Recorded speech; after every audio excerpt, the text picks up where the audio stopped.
Okay, it's going to be a review of AEW's Revolution 2025. I got to say, once again, I think Revolution knocked it out of the park. You know, there were a lot of matches on this show that exceeded my expectations. So I'm going to say this again. I think with World's End, I said if World's End just had a better main event, it would have been the pay-per-view of the year. I'll say this about Revolution. I think if this just had a better main event, this would have been the best AEW pay-per-view of all time. I think that's how good it was. Now, I know with the main event between Moxley and Adam Copeland, I'm not as negative on it as most people. I think there were some good things about it. But at the same time, if I'd be lying to you if I said that Moxley was able to follow, everything on the show, because they weren't. They weren't able to follow it. I think it was a great effort from Adam Copeland. No doubt about it. I think there were some interesting things with the booking here. And the most surprising thing about the show is they teased all the heel turns. They teased all of them, but none of them really officially turned heel. Nana, probably more than anybody, teased the heel turn more than any other time I can remember. I mean, what it really reminded me of was Colt Cabana's teasing of turning heel at Final Battle 2010, where it didn't happen. So ultimately, Nana does not turn heel. Even Jay White, basically teases the heel turn and, pretty much ends up costing Edge the match, but it's not an official heel turn. So none of the heel turns happened, just to be clear. But let's get right on to the show. We got Hangman Page opening up, taking on MJF in the opener right here. A good match, man. I thought this was great, actually. I just thought this was, this wouldn't have been my pick for the opener, but it wasn't a bad choice. I think you had good stuff here. MJF was definitely in control. A lot of trash talking. He actually stole the headset and was yelling at the fans, just kind of arguing with the fans that he's the man, not Adam Page. It was a little bit not believable for me, like in terms of MJF, carrying on about how, why you and not me, because I feel like MJF has surpassed Page in terms of being a star. I just think MJF's title reign was a little bit more memorable. I think MJF has proven that he's more valuable than Hangman. I think Hangman's the better wrestler still, but I just think MJF has, I think his status is above Page. I'm just overall. So I just think the bickering of MJF trying to show jealousy was a little forced here. But other than that, I thought the match was great. I think you had some must-see stuff. Both guys trying to paralyze each other, and MJF pretty much controls the beginning of the match. I gotta say that the Hangman tries to go for like a moonsault off the barricade. He misses, and then he kind of tucks MJF into a pile driver stance. MJF reverses the pile driver into a pile driver on the chair. Right by the right by the guardrail, which is right by the ring bell. I thought that was an awesome spot. They get back into the ring. MJF, goes for the heat seeker, that pile driver right by the ropes, and Hangman's able to counter it. He hits him with just a series of just brutal moves. Hits him with the dead eye. And then he hits him with the angel wings, kind of a shout out to Daniels. Daniels kind of had, him retiring Daniels, gave Hangman a little bit of a change of heart, and that's what initiated the babyface turn. And then the trifecta with, Hangman finally hitting the buckshot lariat on MJF. So I got to say, just a solid, just really, really strong opener right here. This definitely could have, this definitely could have went on a little bit later. I think they probably gave away too much for the opener here. Yeah, I'm just not in favor of having one of the better matches open up the show. But still, I think there's a lot they could be proud of here. I mean, you can look at this a lot of different ways. MJF losing the opener of a pay-per-view, it's kind of deflating. Like if you're an MJF fan, and he must find it a little bit deflating. But I think I look into this match a little bit more of, this is going to set up more matches. This is going to set up like a really big match, possibly at All In. Someone actually mentioned Texas Death Match at All In Texas. Hangman Page, MJF. I think the feud could be even better. I think they could still get more out of both guys on the mic. So I could see that happening. I don't see this as like Hangman is going to get the title shot at Double or Nothing. I think it's a possibility. I'm just hoping against it. If that does happen, I hope it's against Swerve. I hope they go back to Hangman and Swerve, for the title at Double or Nothing. I would just say I see more of the feud continuing, other than Hangman actually going on to winning the championship. I'll just be clear about that. But next up we have Mercedes Mone taking on Wanabi. This is for the TBS championship. They go on second here. This was weird, man, because I'm looking at the length here and I'm just like, holy shit. This went about 20 minutes and it didn't really feel like it. But at the same time, when I think back to this match, I remember they struggled more than anybody here in terms of crowd reaction, I think, other than the main event. I think this just took a while to get going. I think the crowd was kind of dead at first. Mercedes had a lot of support out there, I guess because they're in LA. There was a lot of CEO chants. But, as the match progressed, you heard dueling chants. Mercedes got a ton of heat with the Three Amigos. Watanabe countered the Three Amigos. And it just came off great. It was pretty stiff towards the end. I just think the finishing stretch with the moneymaker into the submission, the crossface, actually came off great. So exciting ending. I think the match took a while to get going. Definitely one of the weaker things of the night, but at the same time, I think it was one of Mercedes' better performances in AEW so far. So it wasn't awful, but it wasn't. It wasn't like the New Japan Strong style spectacle that I envisioned. I don't know what it was. I think it was because of the placement of it on the show. I just think it's a tough spot to be in terms of trying to kind of prove to the fans that it's a big match. I think that's the biggest problem with it. Maybe that's why I got off to a slow start in terms of the reaction. But next we have Swerve taking on Ricochet. This is the number one contenders match. So the winner of this match is going to get the title shot most likely at Dynasty. Ended up being Swerve, which is the right call. The match was awesome. It was incredible. The teasing of the Nana heel turn, I thought was awesome here. I mean, they teased it like the whole fucking match. You had Swerve actually pushing Nana. Nana actually got in the way, and it was telling him to get him back in the ring, and he pushes Nana, and Nana just kind of walks out on him. And then halfway through the match, Nana comes back to steal the embassy robe, and Ricochet steals it back. And there was like a couple of situations where Swerve got like Irish whipped into Nana, and you thought Nana was going to get his hand up and hit Swerve, but it never happened. Like, it never happened. And then when Swerve won this thing, they just celebrate like Swerve won the championship. Like, it was cool. It put over Ricochet huge, I thought. Because he won the previous two matches over Swerve. So it just felt like a big match. It really did. It was good stuff. It was definitely, I would say, Ricochet's best match in AEW so far. I thought it was exciting. I think you have fans in the front row that elevated it too. I think Michael Cooper being out there, the most underrated Laker of all time, Magic Johnson will tell you that. And, the black girl from Ghostbusters, Leslie from Saturday Night Live, she looked like she wanted to actually get involved in the match. So I thought that elevated it. But yeah, I mean, the action was good though, man. You saw some crazy stuff here. The highlight would be the Gringo Killer, the cop killer, which used to be Homicide's finisher, was it Swerve? Yeah, Swerve actually did that to Ricochet. Ricochet looked like he was going to go head first. Thank God he got his head up like right before he hit it. But you never really seen that on an announce table. It's a crazy, crazy, crazy move. Some people argue it should be banned. But yeah, I mean, the action here was great though. The action between Swerve and Ricochet. Even when Ricochet stole the robe, man, I was just like, he's not going to be able to wrestle this match with the robe on, but he was able to hit like a Death Valley driver.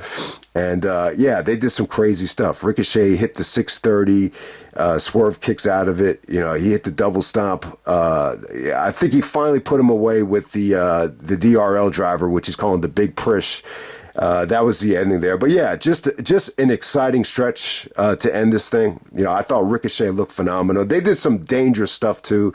The cop killer, the reverse Rana on the edge of the ring apron. I mean, this, it's crazy. I mean, obviously, I think some of the matches on the show top this. But once this happened, I said to myself, man, Swerve and Ricochet might end up, winning match of the night. So great stuff. I would like to see the belt back on Swerve. I know it's highly unlikely at this point, but the way Swerve ended this night, I think it would be awesome. And Swerve should have never lost the belt to begin with. You know, I thought the Danielson title reign was going to last longer, but hey, I think Swerve should definitely, win it back. But we'll see. We'll see. The show definitely makes you excited for Dynasty. I don't know if we've ever had a championship situation that is this polarizing, at least in AEW so far. This is definitely the most criticism the championship has gotten, which is good. You know, it's definitely a good thing, no matter how you look at it. Next up, we got Okada taking on Brody King for the AEW Continental Championship. Good stuff, man. Good stuff. This one a little bit later on than I would have liked it to, but I thought Okada was great here with his charisma and his selling. He sold the shit out of Brody King's suplexes and forearms, so I thought it was good stuff. There was a brutal headbutt here as well. I thought Brody King looked good. I thought he looked lean and mean and trim. He didn't look as lethargic as he, sometimes does look. He's a hell of a worker. I just thought he brought the goods here. And Okada brought the charisma. I mean, there was a good kick. I don't think it was out of the Rainmaker. I could have sworn, Brody kicked out of something crazy where the fans got behind him. But it only took one Rainmaker to put away Brody King. But yeah, there was some good stuff here. Very vicious, very stiff. I just thought they made the most out of what they got here. So, I mean, I wasn't expecting this to be anything too crazy. I think this would have been better suited to be the opener, to be honest with you. But hey, it kind of continues, Okada's cockiness and his cheating. And it was good stuff, man. He didn't get the kind of heat here that he got in Australia. But it was good stuff. All right, next up we got Bobby Lashley and Shelton Benjamin, the Hurt Syndicate, defending against the Outrunners for the AEW Tag Team titles. It was fun, man. The Outrunners entrance, it's really, really cool how they have they got the letterbox because it's supposed to be like 9 HD, and then they have like the tracking issues because it's like supposed to be like the 80s and VHS and VCRs. So I thought that was kind of cute, but other than that, I thought it was a fun match. A breath of fresh air, too, to have a tag team title match that didn't, overstay its welcome. This was more of an extended squash. The highlight was MVP. MVP kind of reminded me of myself when I'm yelling at, teammates or guys that I play with, not to give up any open shots or whatever. Like, that's what it reminded me of here. MVP is kind of yelling at Lashley and Shelton, to take this thing seriously, and you're getting abused. So, as the match progressed, Lashley kind of got pissed, but it was good stuff. I think the Outrunners were okay here. There was kind of like a botch on one of the hot tags, and some of the fans chanted, "You fucked up." But other than that, I thought the Outrunners actually worked the crowd quite well. I mean, Shelton had some really nice running insecurities, and when Lashley got pissed, you saw some devastating moves from him. So it was good. I found this to be a breath of fresh air, and I was cool with this because it kind of felt like intermission. It kind of felt like they finally gave us a match where you didn't have to take it too seriously, and Lashley and Benjamin had this thing in complete control, so you could just kind of sit back and relax and just kind of wait for the second half of the show. All right, next up we had Toni Storm taking on Mariah May. Falls Count Anywhere match for the AEW Women's Championship. So if you were one of these guys that thought this should have main evented, give yourself a pat on the back because you were right, man. This probably should have went last because it was that good. I'm going to say this. This is the best trilogy in the history of women's wrestling in terms of story and matches. If you're just talking about matches, you might have to give it to Charlotte and Rhea Ripley. But in terms of the storylines and the matches delivering, this is the best trilogy in the history of women's wrestling. I mean, the match at All In was terrific.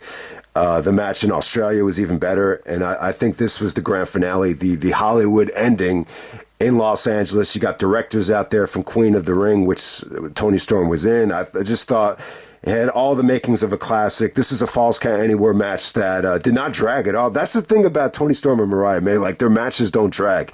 Just hard-hitting offense, just holy shit moments, one after the other. The takeout of Luther from Mariah May was awesome. That actually got a holy shit chant. That was like the most underrated spot of the match. But I just want to say this before we get, a little bit more in depth into this great matchup right here. I love what they did here, man, with the storyline. And it didn't really hit me until the build-up for this. They really took a little bit of elements from, I think, Mulholland Drive. that movie, that classic movie from David Lynch, who just passed away. I just think there's a lot of similarities with especially with the jealousy angle, and then you mix it in with the illusionary identities, where you have Toni Storm becoming timeless and then becoming, morphing back into the original Toni Storm. So you have a little bit of that going on. And I just think, especially with, Luther being out there, you have the director being out there, there's just a lot of similarities, especially with how they wrap this thing up. And I think Tony even mentioned, Mulholland Drive on the Go Home show. So a little bit, I mean, it's not exactly a love story. I think Toni Storm's bisexual, so they probably could have, done a little bit more if they were really going for that. But yeah, I think there's an older movie that the Toni Storm gimmick was inspired by. It's not necessarily Mulholland Drive. I think the Mulholland Drive, that analogy kind of worked best, just for this match. But hey, the match was awesome. Toni bled like crazy here. This is the most probably legendary blade job I've ever seen a woman, have in the history of professional wrestling. This even exceeded the Britt Baker match with Thunder Rosa, in my opinion. I just thought this was shorter, sharper, and even better. The visuals with Mariah just mocking Toni with the face full of blood was awesome. And you heard AEW chants as soon as they zoomed in on Toni's face. I mean, you had the stuff with the glass, which was just brutal because Mariah got busted open too. You had an awesome ending with the power driver through the table. There was even some awesome balcony, table bumps as well. And it was just no lag. I mean, just no time to breathe here. Just, 13 minutes of just perfection. Toni Storm, Mariah May, awesome match right here. I mean, it's not going to be the match of the night. I mean, that's a tall order, but it's probably the second or third best match on the show when you really think about it. So awesome stuff. I like the Mulholland Drive references as well, because I love that movie, and that will be getting a classic review later on this month. If anybody has Showtime, it's actually on demand on Showtime if you want to check it out. But I would say this about that movie. It's a movie I totally slept on my whole life, and it's pleasantly, one of the better movies, if not one of the top 10 movies I've ever seen. So definitely check that out if you haven't seen it yet. And plus, the Queen of the Ring stuff was cool because I liked the shot of the actresses really appreciating, what they went through in the match. It felt huge. It felt like, a huge moment for women's wrestling to have the actresses actually applauding and legitimately looking proud of what they did. I know Toni was in the movie too, so I'm assuming they were invested because Toni was in the movie and that maybe they worked with her. But awesome match right there. Next up, we got Kenny Omega taking on Konosuke Takeshita. The rematch from All Out 2023. This time is for the International Championship. So Kenny wins the International Championship. No surprise. I really think they're building up to Kenny and Okada in a unification match at All In, or possibly Forbidden Door. I want to say it's All In. When Kenny returned, you saw the All In banner in the background, so I could see that happening. But great match. I would definitely say a little bit slower paced than the All Out match. I think the All Out match was like more action packed in terms of the athleticism and just the the fluidity of it. They really kind of made this a little bit more dramatic, a little bit more storytelling with Kenny, selling the diverticulitis.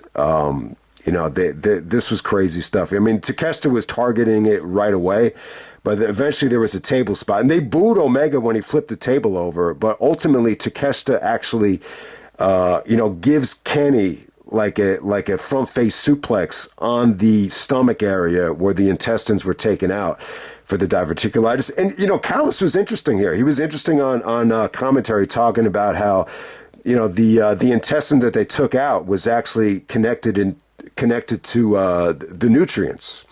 The main intestine where Kenny Omega gets his nutrients from. So, Callis tried to sell this thing like Kenny is damaged goods and it's going to explode. So there's a lot that we can learn about it. I would really appreciate if Kenny and a lot of, even Vince and Brock, any of these guys that had diverticulitis could educate us on, whatever you can do to prevent it. You hear different things. Is it from protein? When you hear that Brock had it, you would think it had to do with, hunting animals and actually eating animals. But when I see in Kenny, and I would say that this probably had to do with like trauma to the stomach. You saw him and Osprey at Wrestle Kingdom, do some crazy table bumps where you just, question them. So I would assume it's a combination of both, and maybe a combination of genetics as well. But who knows? The bottom line is the match is fucking awesome.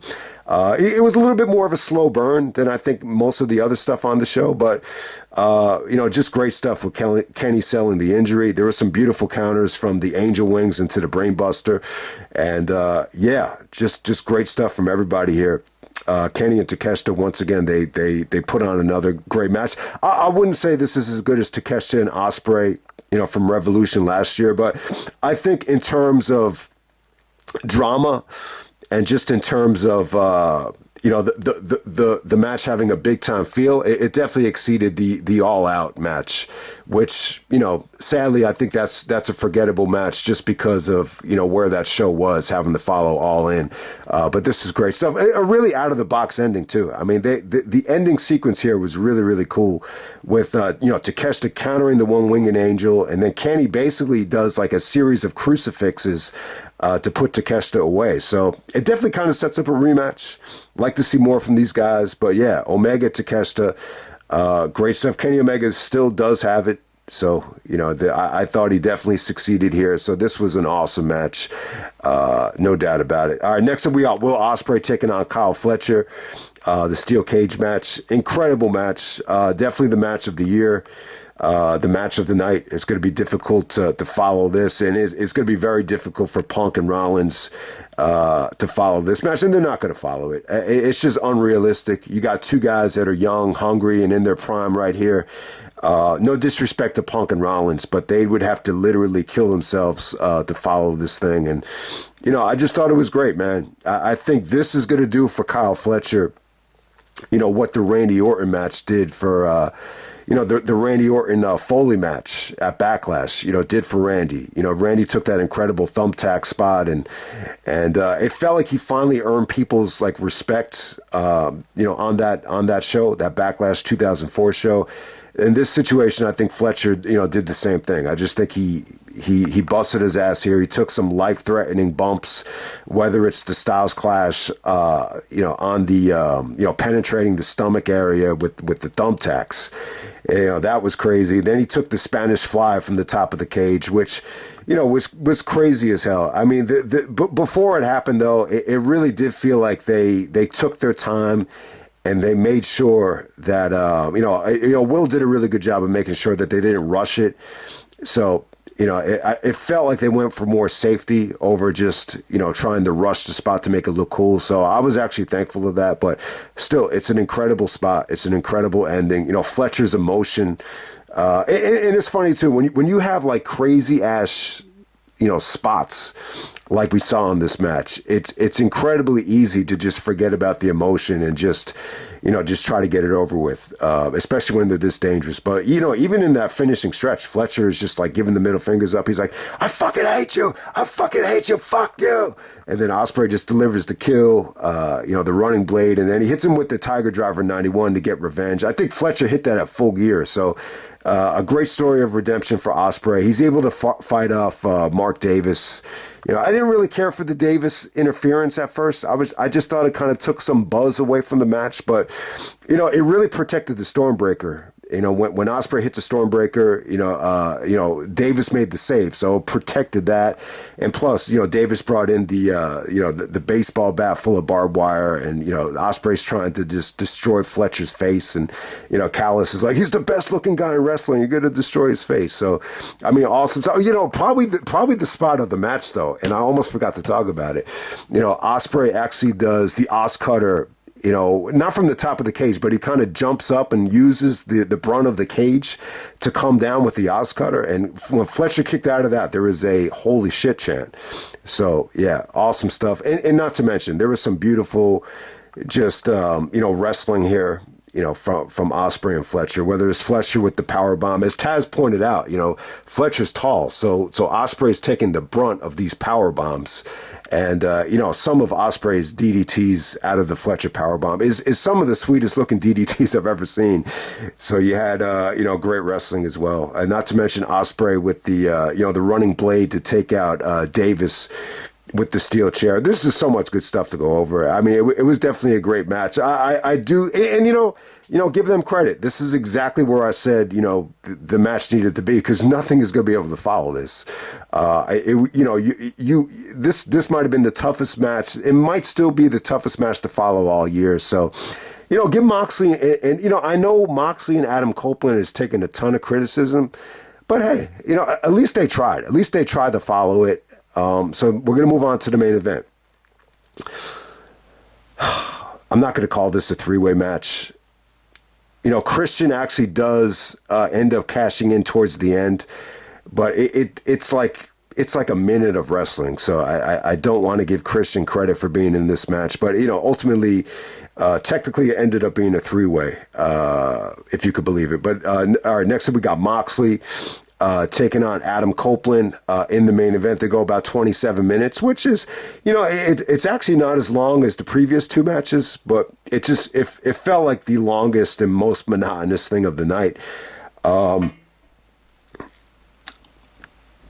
right, to be completely honest with you, I thought Adam Copeland, better known as Edge, I thought he gave a great effort. I really do. I don't think you can knock Adam Copeland's effort here. I think for someone that's 52 years old to have the burden of following, this level of quality, I think it's very admirable. I don't think he phoned it in. I thought he did the best that he could. In terms of Moxley, I would say that he got a lot of heat out there that was kind of negative. The kind of heat that Moxley got here, it was very reminiscent of the heat that Triple H got in the Elimination Chamber, SummerSlam 2003, which was the height of the Triple H hate on the internet. It kind of felt like that. Whenever he locked in a rest hold or a headlock, Moxley got a ton of heat.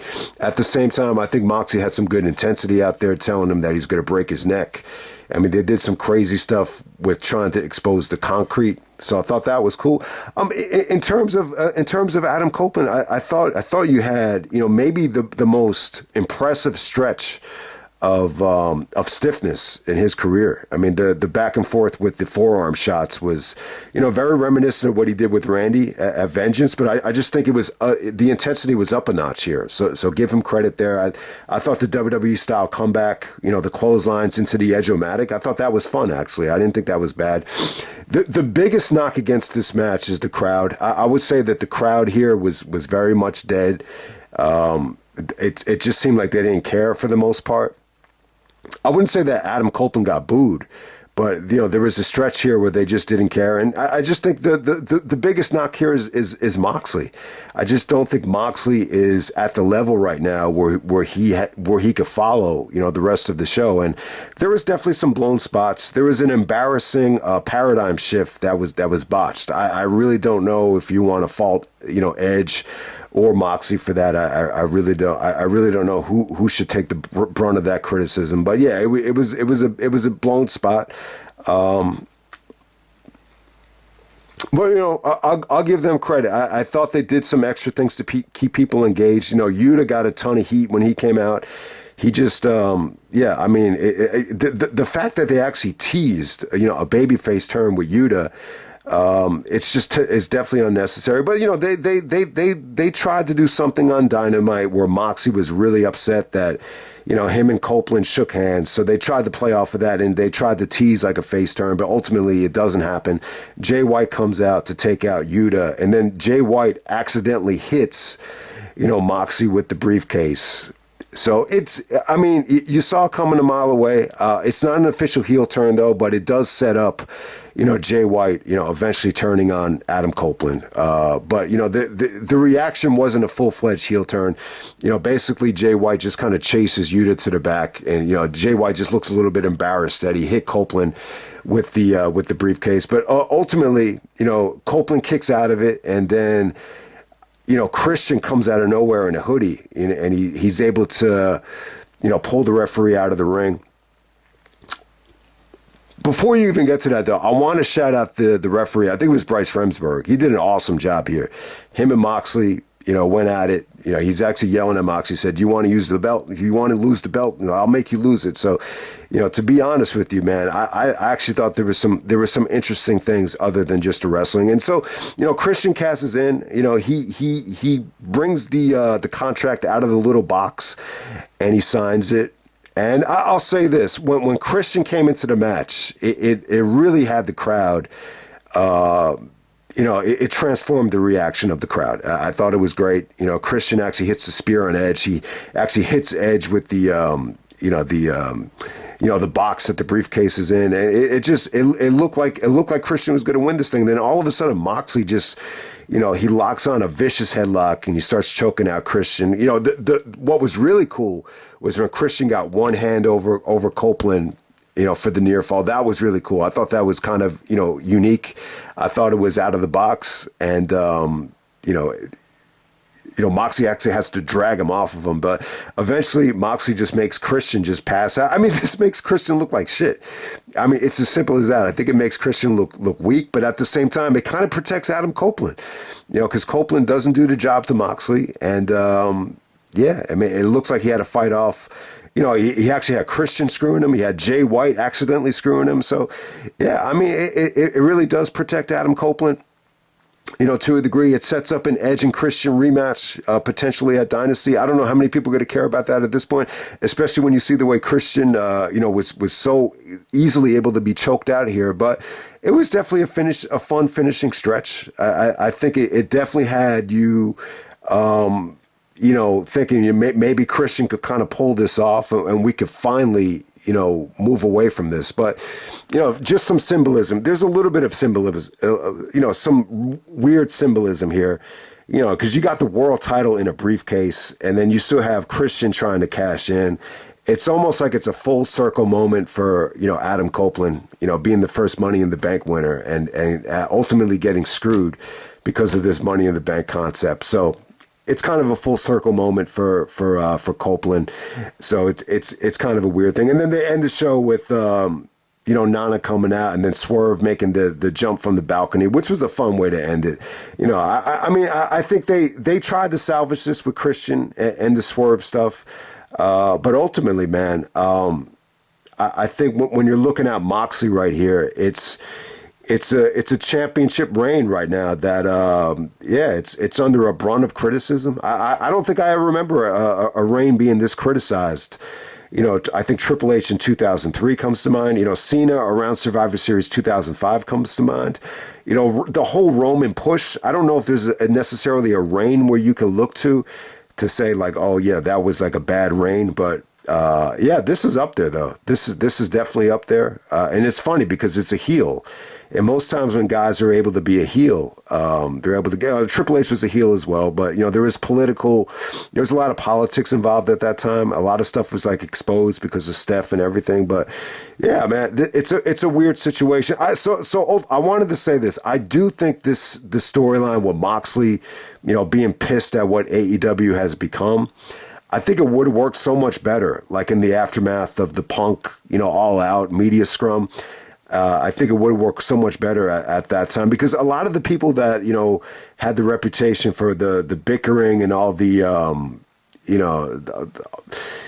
all the scrutiny with AEW, with the feuding, a lot of those guys just aren't there right now, whether it's the Young Bucks or whether it's Punk, the complacency which Moxley bitched about. So that's not really there right now. And I just think, too, with Moxley, it's just he's been champion for so many times. You've seen him be a interim champion, a backup champion. You've seen situations where Brock didn't really think he was worth putting a lot of effort into the WrestleMania match. And, maybe he wasn't looking back on it. I think there's a reason why Moxley was a backup champion. And there's a reason why he felt like he had to go to AEW. And, he was the odd man out of the Shield, the weak link of the Shield.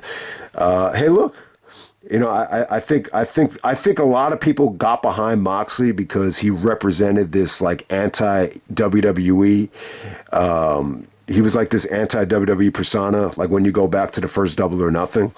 But, I just thought a lot of that stuff was kind of forced, at the time. And I even said, like, I just wasn't a huge, at the time, I just wasn't a huge Moxley supporter.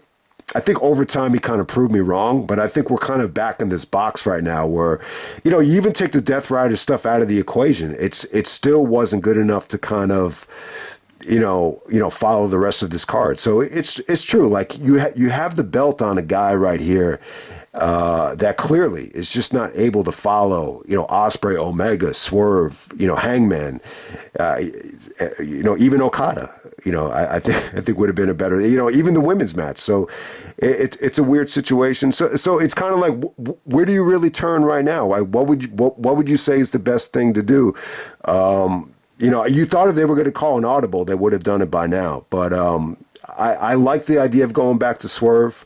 The argument for keeping the belt on Moxley, there are times in life where, like, if you feel like you had to suffer through enough shit, if you had to suffer and suffer and suffer, and then eventually when you finally see light at the end of the tunnel, it makes the moment that much more special. And I think that's probably what they're going to go for. They might go for like Moxley, keeping the belt until All In, and then when Ospreay takes it from him, it'll feel like a huge moment. I can see them going that direction. I'm in favor of this. I'm in favor right now. And no, I was kind of rooting for Copeland tonight. I really was. I just thought it would have been cool, to end this thing, to see the belt, to finally see the belt. I do think that the situation with the championship being in the briefcase, I think it kind of, in some ways, it's never really been done before. And I kind of, the best thing Moxley ever said as champion in this reign was that, you want to see the AEW World Champion? I am the fucking AEW World Champion. I thought that was actually good. But still, I still think there's the degree of difficulty for Moxley to try to follow, someone like an Osprey. It's just unrealistic. And, you want to go back to that theory of the championship should always be on the best wrestler. So I would definitely kind of, agree with that. I'd be more in favor of seeing Bryan Danielson just come back, get his revenge, screw Moxley. You put the belt back on Swerve, and then you could possibly do Swerve and Hangman at Double or Nothing. And, you could still kind of, have MJF cost, Hangman the match at Double or Nothing. So, who knows? And you could go back to having Swerve, drop it to Osprey, the rematch from Forbidden Door from last year. I think that would be cool. So it's good. I mean, look, the possibilities are pretty, there's a lot of different possibilities, and there's a lot of parity, with the AEW World Title. And once again, this is a very unpredictable match. But, yeah, I mean, it definitely underperformed. I don't think it's an awful match. Like, I wouldn't rate it 2 stars or anything like that. But still, I think it's definitely true that Moxley as champion so far, whether you go back to the match with Naito, he's just not able to kind of compete at the same level as some of the guys that are underneath him. And I think that's the biggest takeaway from, the main event tonight. But, great effort from both guys. I thought they made the match as interesting as they could have, considering the circumstances. So let me just end it right there. That's AEW Revolution 2025. I thought it was a great show, no matter how you feel about the main event. So I'm out.